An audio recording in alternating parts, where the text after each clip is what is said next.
Bismillahirrahmanirrahim. Assalamualaikum warahmatullahi wabarakatuh.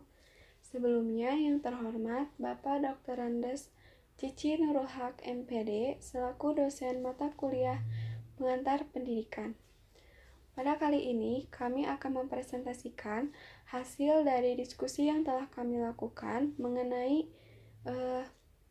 materi tentang hakikat manusia dan pendidikan serta esensi pendidikan.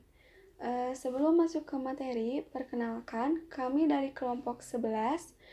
Perkenalkan, nama saya Siti Sadiah, NIM 20516-019, serta rekan saya yang bernama Siti Dorotunapisah dengan NIM 20516-018. Baik, selanjutnya kita langsung masuk saja ke materi.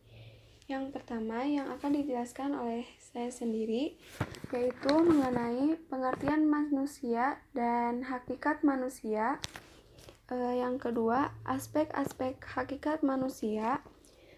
Yang ketiga, pengertian pendidikan. Yang keempat, sifat atau karakteristik pendidikan.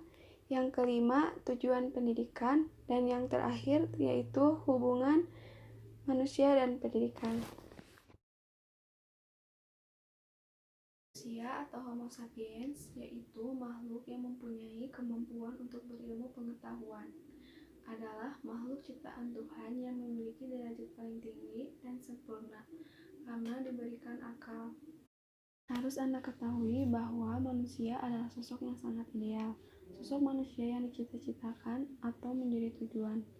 Sosok manusia yang belum terwujud ini harus diupayakan untuk diwujudkan, karena manusia terlahir dengan potensi. Ia lahir belum terspesialisasi seperti hewan atau benda lainnya, karena manusia berkembang dengan secara terbuka, sehingga manusia juga bisa disebut sebagai makhluk bertanya, karena ia mempunyai hasrat untuk mengetahui segala sesuatu. Manusia tidak hanya bertanya tentang dirinya sendiri, tapi juga di luar dirinya. Yang kedua yaitu hakikat manusia. Hakikat manusia adalah suatu pembentukan kebudayaan, dikarenakan manusia dihadapkan pada persoalan yang membutuhkan penyelesaian dan pertanggungjawabannya.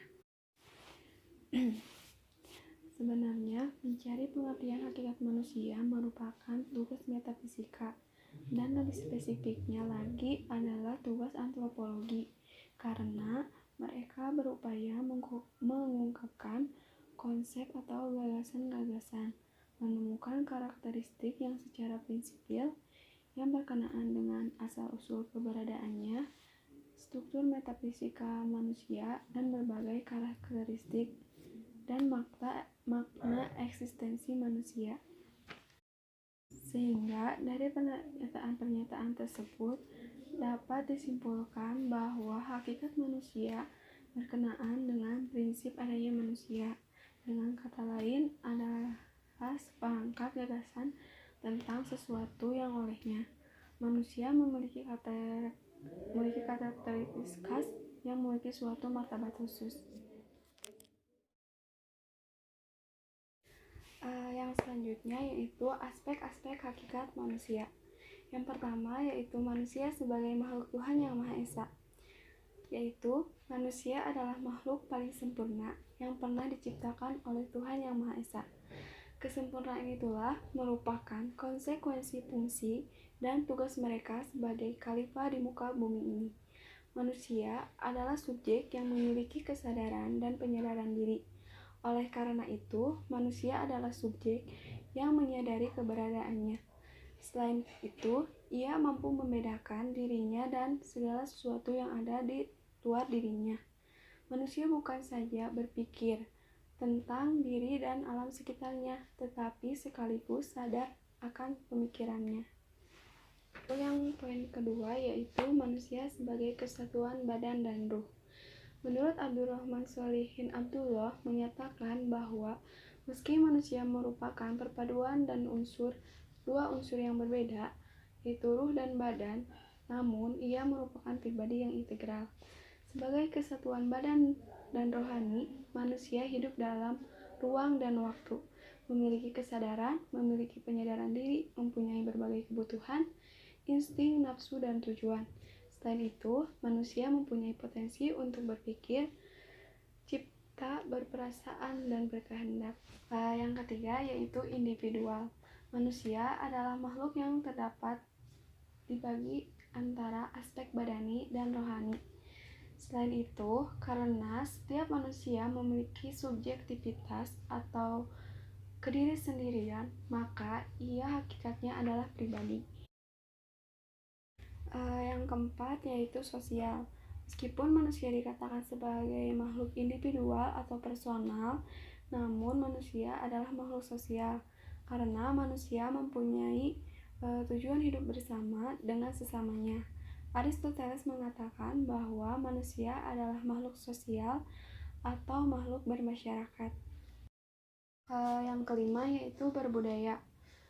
Manusia menggunakan kebudayaan dalam rangka memenuhi berbagai kebutuhannya atau untuk mencapai berbagai tujuannya. Kebudayaan menjadi milik manusia, menyatu dengan dirinya. Ia hidup sesuai dengan kebudayaannya. Bahkan manusia baru menjadi manusia karena bersama dengan kebudayaannya. Yang keenam yaitu susila. Eksistensi manusia memiliki dimensi moralitas. Manusia memiliki dimensi moralitas sebab ia memiliki kata hati yang dapat membedakan antara baik dan buruk. Sebagai subjek yang otonom atau memiliki kebebasan karena manusia mempunyai kebebasan memilih untuk bertindak ataupun berbuat, maka selalu ada penilaian moral ataupun tuntutan pertanggungjawaban atas setiap perbuatan yang telah dilakukannya. Yang ketujuh yaitu keberagamaan. Keberagamaan merupakan salah satu karakteristik esensial eksistensi manusia yang terungkap dalam bentuk pengakuan atau keyakinan akan kebenaran suatu agama yang diwujudkan dalam sikap dan perilakunya. Dalam keberagamaan ini, manusia dapat merasakan hidupnya menjadi lebih bermakna. Ia memperoleh kejelasan tentang asal-usulnya, dasar hidupnya, tata cara hidupnya, dan menjadi jelas pula kemana arah tujuan hidupnya. 8 yaitu sebagaimana yang telah dijelaskan atau diuraikan terlebih dahulu bahwa manusia mempunyai dimensi historitas, komunikasi atau interaksi, dan dinamika. Untuk yang pertama yaitu historisitas. Artinya bahwa keberadaan manusia saat ini terpaut kepada masa lalunya. Ia belum selesai mewujudkan dirinya sebagai manusia. Ia mengarah ke masa depan untuk mencapai tujuan. Yang kedua yaitu komunikasi atau interaksi. Dalam mencapai tujuan hidupnya, manusia berinteraksi atau berkomunikasi. Interaksi atau komunikasi ini dilakukan baik secara vertikal, yaitu dengan Tuhan, ataupun secara horizontal, yaitu dengan alam dan sesama manusia. Sedangkan yang ketiga yaitu dinamika. Menurut Henri Zarkara SJ 1986 menyatakan bahwa manusia mempunyai atau berupa dinamika. Artinya, manusia tidak pernah berhenti, selalu dalam keaktifan, baik dalam aspek fisiologik maupun spiritualnya. Dinamika itu adalah untuk penyempurnaan diri, baik dalam hubungan dengan sesama maupun dengan Tuhan. Materi selanjutnya yaitu pendidikan. Pendidikan adalah suatu proses atau perbuatan mendidik. Karena kenyataannya pendidikan adalah sebuah proses untuk mengubah sikap seseorang atau perilaku sekelompok orang dalam upaya untuk mendewasakan manusia melalui pelatihan atau pengajaran. Oleh sebab itu, maka pendidikan tidak hanya dilakukan satu tahap perkembangan saja, melainkan harus dilakukan sepanjang hayat. Dengan begitu, diharapkan manusia mampu menyadari potensi yang ia miliki sebagai makhluk yang memiliki akal untuk berpikir. Selanjutnya yaitu materi tentang sifat atau karakteristik pendidikan. Yang pertama yaitu bersifat normatif. Sifat ini memberikan aturan-aturan terhadap tingkah laku manusia dalam kehidupan sehari-hari. Aturan-aturan ini mencakup tentang etika, norma, agama, dan sebagainya. Yang jelas, aturan ini mengatur tentang tingkah laku manusia dalam kehidupannya. Yang kedua yaitu bersifat teoritis dan praktis. Teoritis merupakan pendidikan yang dilakukan sesuai dengan materi atau teori yang sudah ada sebelumnya. Tujuannya yaitu untuk mempermudah jalannya pendidikan. Sedangkan praktik merupakan suatu praktik pendidikan untuk mendapatkan kemudahan atau kenyamanan dalam mencari pengetahuan. Tujuan pendidikan yang pertama yaitu humanisasi, yaitu upaya untuk memanusiakan manusia.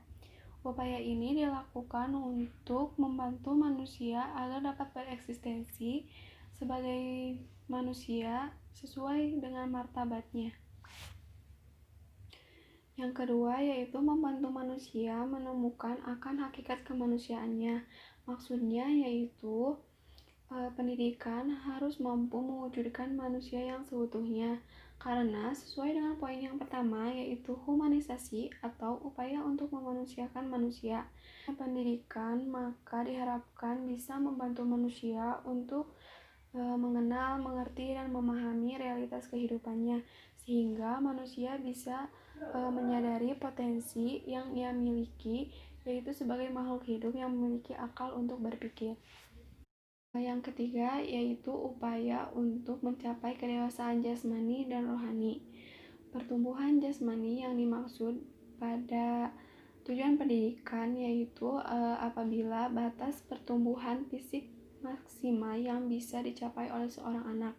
Sedangkan kedewasaan rohani yaitu kemampuan seorang anak untuk menolong dirinya sendiri ketika mengalami permasalahan dan dapat mempertanggungjawabkannya.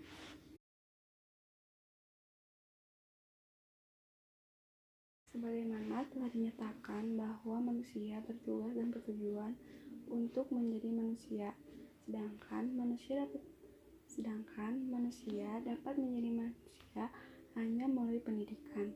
Dalam konteks ini, maka pendidikan dapat didefinisikan sebagai humanisasi atau upaya untuk memanusiakan manusia, yaitu upaya dalam rangka membantu manusia agar hidup sesuai dengan martabatnya dan menjadi manusia yang sebenarnya. Dapat dikatakan menjadi manusia yang sebenarnya jika ia mampu merealisasikan haknya secara total, maka pendidikan hendaknya merupakan upaya yang dilaksanakan secara sadar dengan bertitik tolak pada asumsi tentang hakikat manusia. Hidup bagi manusia bukan sekadar hidup sebagaimana hidupnya tumbuhan ataupun hewan, melainkan hidup sebagai manusia. Hak hidup bagi manusia mengimplementasikan hak untuk mendapatkan pendidikan. Baik, mungkin dicukupkan sekian materi yang saya sampaikan. Untuk materi yang selanjutnya yaitu tentang asas-asas perlunya pendidikan. Yang kedua, asas-asas kemungkinan pendidikan. Yang ketiga, esensi pendidikan. Yang keempat, sentra pendidikan. Yang kelima, esensi pendidikan dan pembangunan. Yang keenam, esensi pendidikan dalam sistem pendidikan yang akan dijelaskan oleh rekan saya, yaitu Siti Dorotun Nafisa.